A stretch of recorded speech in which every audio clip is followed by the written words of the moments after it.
Mientras más tiempo pasa un misterio sin resolverse, más intrigante es. Esto ocurre sobre todo con misterios históricos, que pueden pasar siglos sin resolverse. Por suerte, sin importar lo antiguo de un misterio, siempre puede resolverse. Número 10. Desde el final de la Segunda Guerra Mundial, ha habido un esfuerzo constante por tratar de encontrar los innumerables barcos y submarinos que se hundieron durante el conflicto. En 2025, un equipo franco-español halló un naufragio que por años desconcertó a historiadores.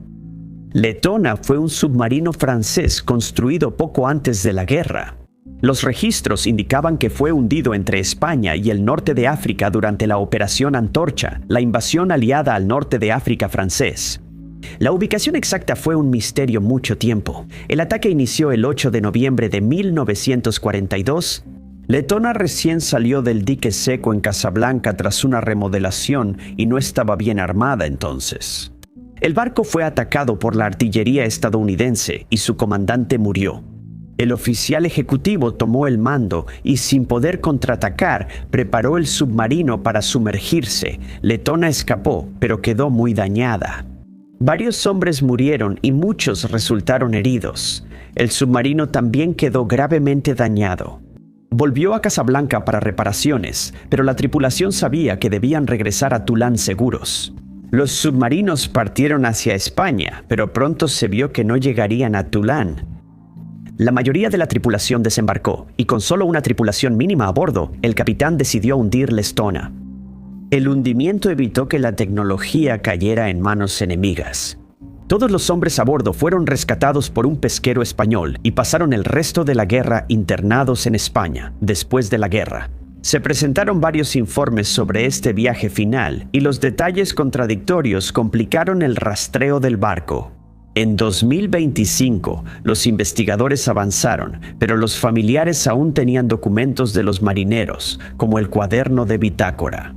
Esto permitió a los investigadores examinar un área más precisa y redirigió la búsqueda. A inicios de diciembre de 2025, un grupo de investigadores franco-españoles de la Universidad de Cádiz halló lo que buscaban. El equipo utilizó un sonar multihaz para buscar en las aguas frente a la costa de Cádiz y finalmente encontró algo en el lecho marino.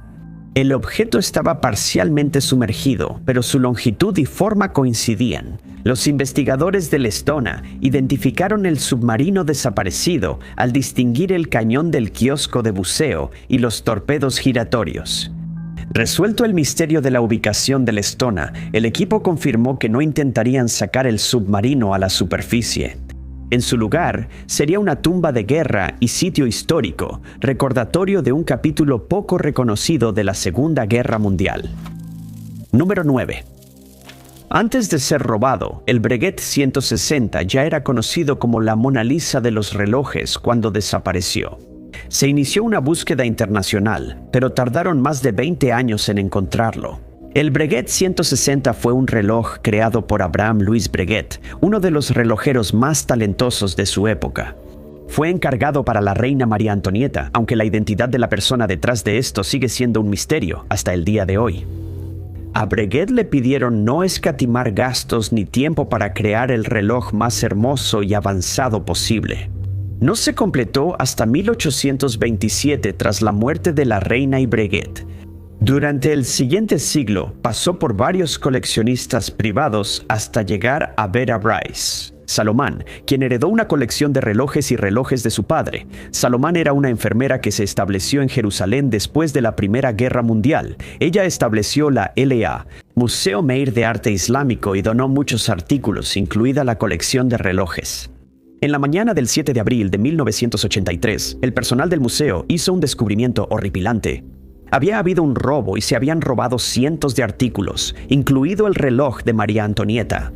El ladrón o los ladrones entraron por una ventana apenas lo bastante grande para un adulto. 2 guardias estaban de turno la noche del robo, pero se descubrió que dormían. La alarma no funcionaba. La policía realizó un gran operativo y entrevistó a ladrones conocidos, incluido Naaman Diller. Naaman Diller ya había robado un banco en Tel Aviv y era un sospechoso probable.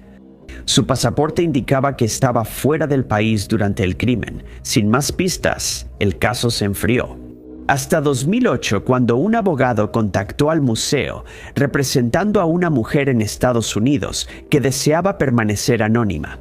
Ella tenía varios relojes robados y quería vendérselos al museo. Se llegó a un acuerdo y el reloj de María Antonieta fue uno de los que regresaron. La policía pronto se enteró del trato y se inició una investigación. Se reveló que la mujer era Nimi Shemrat, la viuda de Diller.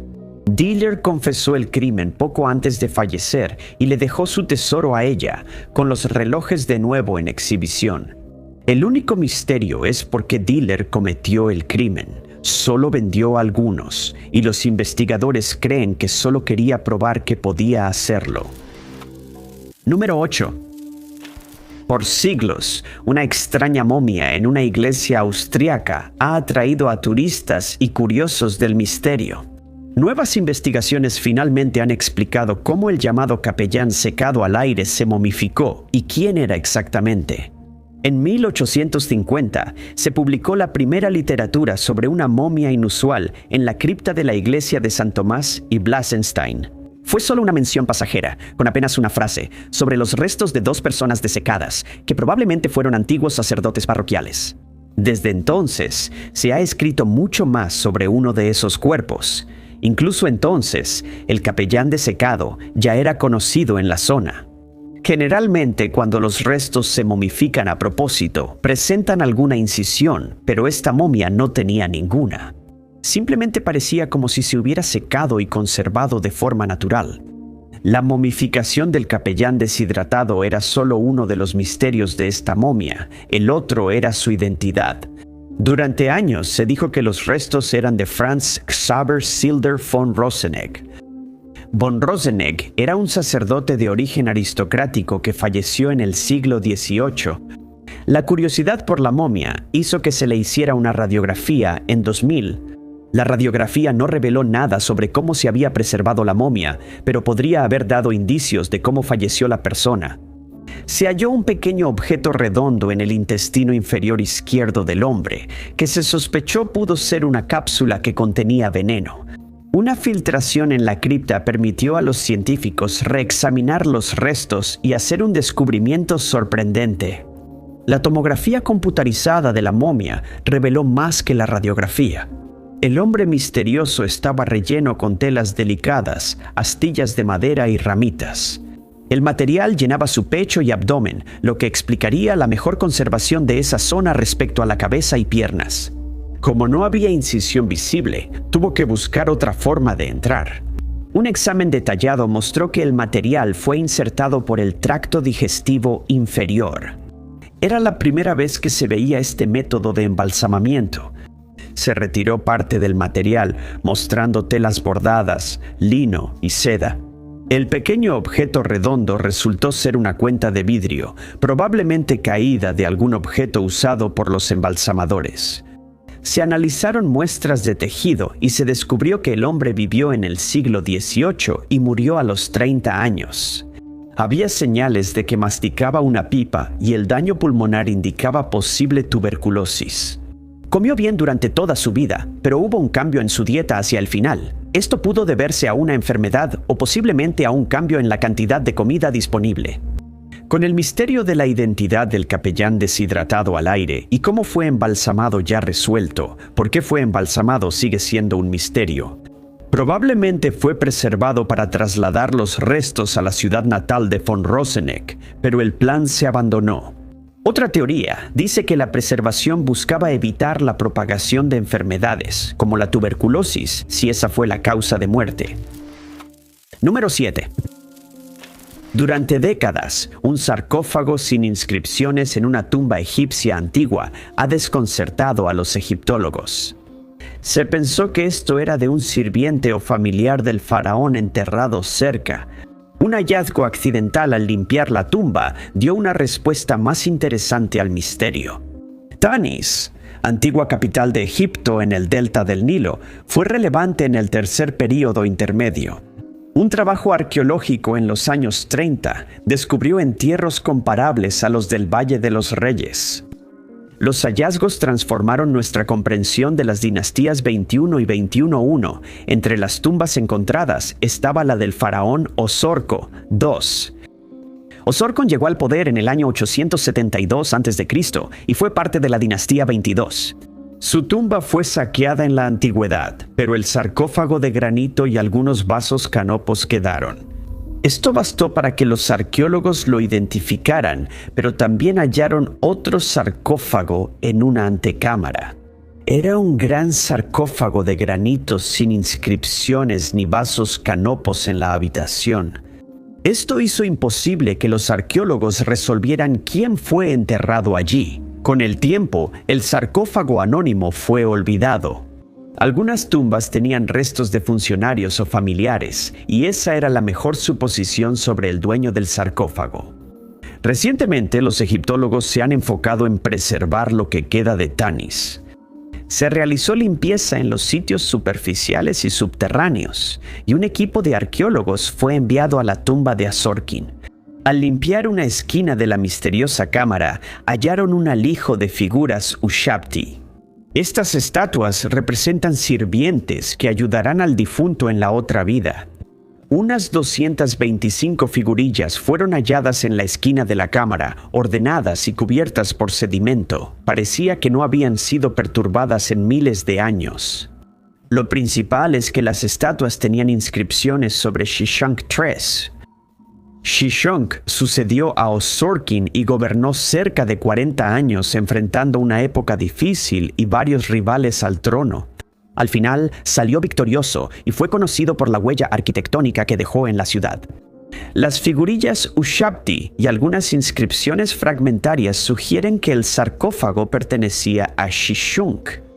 Esto tendría algo de sentido, pero lo que hace que este hallazgo sea especialmente interesante es el hecho de que los egiptólogos ya habían descubierto la tumba de Shishunk III. La tumba, situada cerca, tenía 2 sarcófagos. Al examinar las inscripciones en la tumba de Shishunk III, los egiptólogos hallaron referencias a su sucesor, Tishunk IV. Hallaron más pruebas de que los objetos en la tumba no eran diseñados. Para el antiguo gobernante, el cofre era muy pequeño para sus vasos canopos, y algunos epítetos de los dioses no se usaron. Tras construirse la tumba del tercero, fue ocupada por el cuarto y el gobernante previo desapareció. El descubrimiento resolvió 2 misterios: el destino de Shishunk III y el dueño del sarcófago, pero también generó más preguntas. Solo más investigaciones y futuros hallazgos en Tanis podrán resolver estos misterios. Número 6. Hoy se sabe que la peste bubónica, que devastó Europa en la Edad Media, se propagó por pulgas en ratas. Recientemente, arqueólogos hallaron que la bacteria de la peste infectó humanos hace miles de años. Pero la forma en que esta enfermedad de la Edad de Bronce se propagó es mucho más misteriosa. Nuevas investigaciones podrían finalmente haber arrojado luz sobre esa cuestión. Hace 4000 años, al pasar del Neolítico tardío a la Edad de Bronce temprana, ocurrieron muchos cambios en Europa y Asia. La ganadería se arraigaba y los caballos salvajes ya estaban domesticados. Algunas de las primeras ciudades comenzaban a crecer y hubo una nueva afluencia de ADN de las zonas de la estepa oriental hacia las poblaciones europeas. Mientras ocurría este cambio, una enfermedad se propagaba por ambos continentes. Los científicos aún desconocen el impacto que tuvo. Es posible que se pareciera más a la gripe que a las plagas de unos 2000 años después. Los científicos saben que apareció en poblaciones de toda la masa continental, según análisis de ADN de dientes de hasta 1000 individuos. De finales del cuarto y tercer milenio a.C., se encontraron rastros de Yersinia pestis, la misma bacteria de la plaga de Justiniano y la peste negra. Pero tras miles de años ocurrirían evoluciones importantes. La bacteria hallada en dientes de la Edad de Bronce no podía sobrevivir en pulgas. La peste que se extendió por Europa en 1600 podía resistir el ácido estomacal de las pulgas, permitiendo su transmisión a los humanos. Esa característica no estaba en los ancestros de la Edad de Bronce, lo que dejó a los historiadores preguntándose cómo se propagó la enfermedad por el continente. Aunque la migración humana era posible, la enfermedad se propagó rápido. Si la enfermedad se hubiera propagado de un pequeño asentamiento humano a otro, habría mutado y evolucionado con el tiempo, pero esto no sucedió. Las mismas cepas se hallaron en esqueletos muy distantes. Imposible que un humano enfermo viajara tanto. En la antigüedad, pudo haber otro vector que transmitía la enfermedad. Inicialmente, los científicos pensaron que podrían ser los caballos. Estos recién domesticados se introducían en varias poblaciones al mismo tiempo. Hasta ahora, no se ha hallado ADN de E. pestis en caballos antiguos. Un estudio de 2025 sugirió que otro animal pudo ser el culpable, aunque hallaron rastros de los mismos humanos infectados con E. pestis. En los restos de ovejas antiguas, las ovejas fueron sacrificadas y comidas hace 4000 años, se encontró en una población que no tenía silos de granos significativos. No había razón para que hubiera ratas, pero la población sí estaba presente. Pastoreaban ovejas en grandes praderas, manejadas por humanos usando caballos. Los estudios sobre esta antigua infección aún continúan, pero es probable que pronto se resuelvan más de estos misterios. Número 5. Las papas, alimento básico mundial, llegaron a Europa desde Sudamérica, ayudando a reducir hambrunas. Se cultivaron cerca del lago Titicaca hace 7000 años. La evolución de la papa silvestre desconcertó durante mucho tiempo a los científicos debido a su aparente vínculo con dos grupos de plantas distintos. Un nuevo estudio resolvió este misterio. La papa es genéticamente parecida al grupo E, Tuberosum, y al jitomate, ambos sin tubérculos, según una investigación. La papa evolucionó directamente de ambos. Millones de años después de divergir de un ancestro común, una especie de jitomate y una especie de E. tuberosum se cruzaron hace aproximadamente 9 millones de años, creando al ancestro de la papa moderna. Este híbrido, a pesar de que sus padres no los tenían, desarrolló tubérculos. Los científicos lo descubrieron. El híbrido heredó un gen de E. tuberosum que controla el crecimiento de tallos subterráneos y otro del jitomate que activa el desarrollo de tubérculos, permitiendo que los tallos se transformaran en papas grandes y redondas. Esta hibridación coincidió con la formación de la cordillera de los Andes. El entorno desafiante le dio al tubérculo, que almacenaba agua y nutrientes, una ventaja. Este avance permitió que la papa prosperara y se diversificara por millones de años, hasta que los humanos iniciaron su cultivo, para lograr baja toxicidad y alto rendimiento. Número 4. La gran mayoría de las películas históricas de la era del cine mudo se han perdido con el tiempo. El almacenamiento inadecuado, incendios en almacenes y la destrucción deliberada contribuyeron a la pérdida de miles de películas que nunca volverán a ser vistas. A pesar de las dificultades, preservacionistas y aficionados aún buscan rollos de estas películas históricas. En 2024, otra de estas películas perdidas fue redescubierta más de un siglo después de que se hiciera por primera vez. El corazón de Lincoln, película muda de 1922, dirigida por Francisco Ford. Francisco Ford fue el hermano mayor de Juan Ford, quien después ganó varios premios como director. Los hermanos Ford estaban muy interesados en Abraham Lincoln y la Guerra Civil y filmaron varias películas sobre él. Francisco había creado una película muda corta sobre el presidente en 1915 y volvió a la historia años después al planear una obra más larga. El corazón de Lincoln debe su nombre a la película anterior, que fue rehecha y recibió un prólogo añadido. La película era sobre dos soldados en bandos opuestos durante la Guerra Civil. El soldado de la Unión salía con la hermana del confederado y, al capturar a su cuñado, lo dejó ir. Por esto arrestaron al soldado de la Unión y lo trataron como espía. Francis Ford interpretó a Lincoln, mostrando al presidente dudando si salvar al soldado. La película se proyectó solo un día en 1922 y poca gente la vio, por lo que pronto fue olvidada. Ford hizo más películas, pero principalmente fue reconocido como actor y opacado por su hermano menor. Las películas de la era del cine mudo son raras hoy porque el material con el que se hicieron era especial. La película de nitrato es extremadamente delicada y puede desintegrarse si no se mantiene en las condiciones adecuadas. Además de esto, el material también es altamente inflamable. Esto causó varios incendios en almacenes, destacando el del estudio MGM en 1965 que destruyó muchas películas históricas. Exactamente cómo se perdió el corazón de Lincoln es desconocido, pero el hecho de que solo se proyectó por un solo día sugiere que no se hicieron muchas copias en primer lugar. Parecía improbable recuperar la película, pero en 2024, un becario de una biblioteca de archivos hizo un hallazgo extraordinario.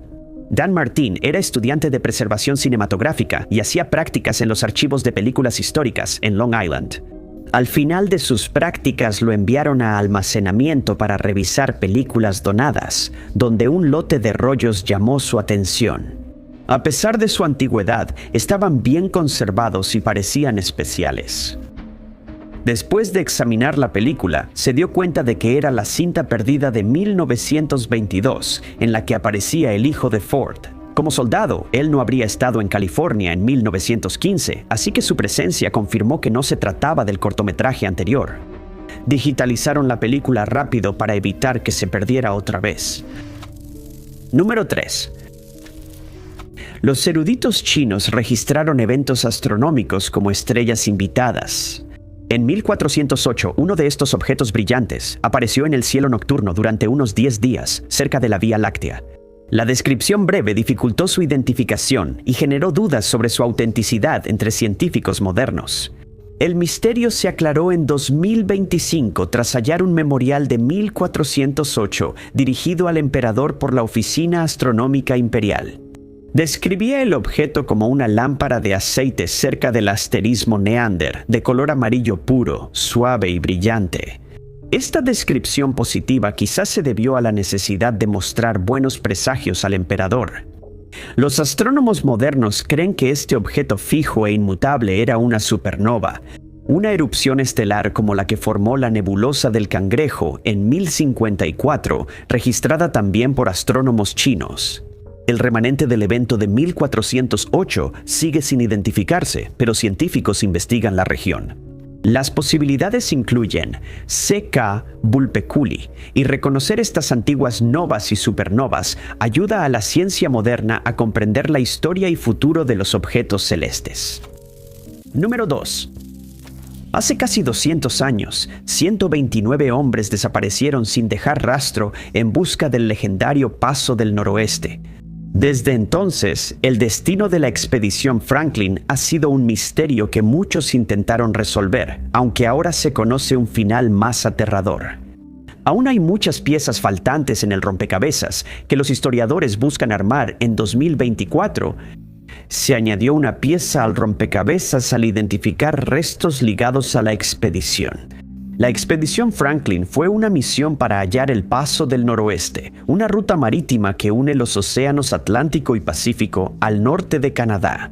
Varios lo buscaron antes, y en 1845 le tocó a Sir John Franklin. Llevó 2 barcos, el Erebus y el Terror, al norte helado, pero nunca regresarían. Con el tiempo, familiares y amigos de los marineros desaparecidos presionaron al gobierno para que los buscara. La esposa de Franklin lideró la campaña y luego se envió una misión de rescate. En 1859, una expedición halló un mojón de piedras en la isla del Rey Guillermo con una nota sombría dentro.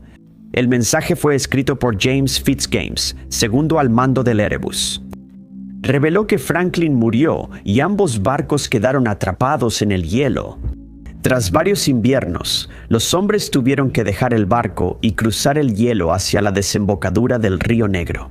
Con el tiempo, hallaron más cuerpos en la ruta y los inuits locales dieron más información.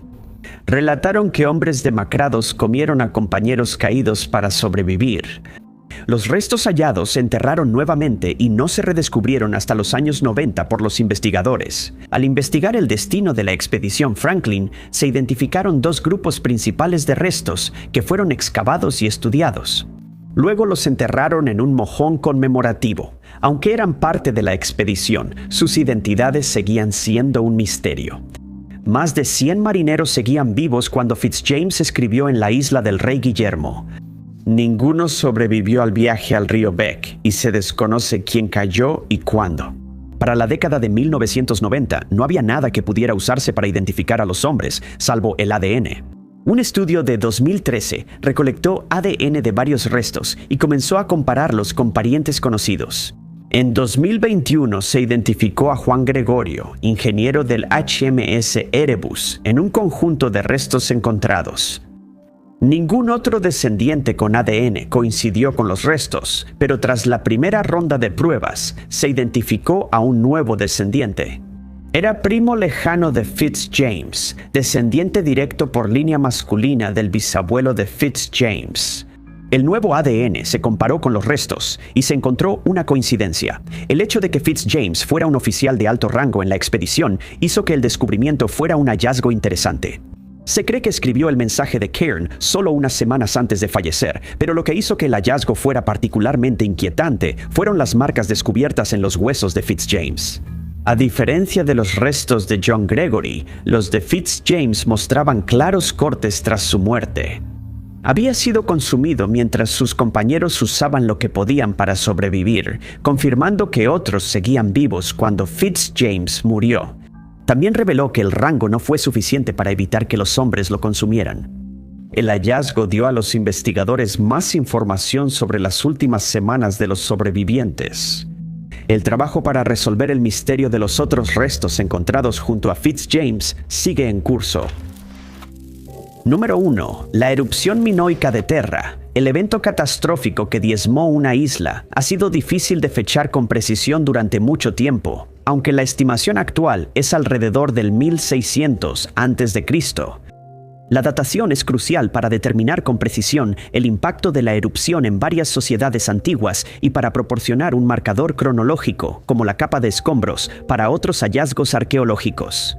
Un estudio de 2025 no identificó el año exacto, pero sí aclaró la relación de la erupción con la cronología del Antiguo Egipto.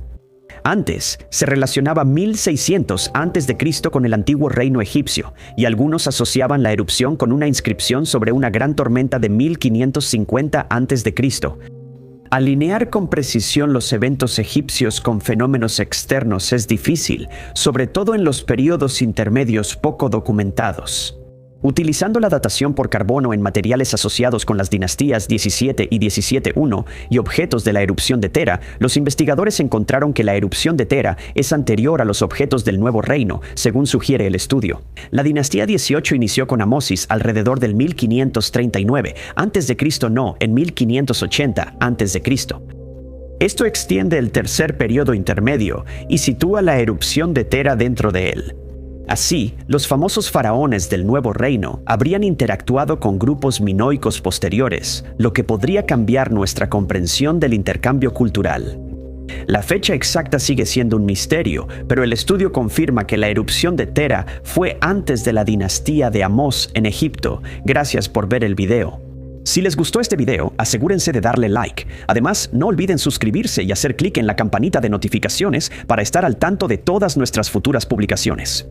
Soy Top 5 Desconocidos, nos vemos en el próximo video.